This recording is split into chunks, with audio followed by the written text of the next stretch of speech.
पुढच्या बातमीकडे महत्त्वाची बातमी आहे। उपमुख्यमंत्री अजित पवार यांनी बीडमधल्या मस्साजोगमध्ये जाऊन संतोष देशमुख यांच्या कुटुंबियांची भेट घेतली। यावेळी उपमुख्यमंत्री अजित पवार यांनी देशमुख कुटुंबियांचं सांत्वन केलं। दिवंगत संतोष देशमुख यांचा आज वर्षश्राद्ध आहे। चर्चा अशी कौटुंबिक केली त्यांनी।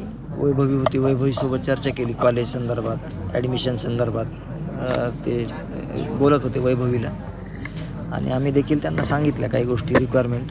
परंतु आज एक वर्षश्राद्ध आहे म्हणून आपल्या सगळ्या बाकीच्या गोष्टी त्यांना मांडणं म्हणजे चुकीचं झालं असतं। म्हणून आम्ही त्यांना सांगितलं की तुम्हाला आम्ही माहिती सगळी काही जी आहे चालू सध्याची ती आम्ही पुरवू, त्याच्यावर तुम्ही ॲक्शन घ्या।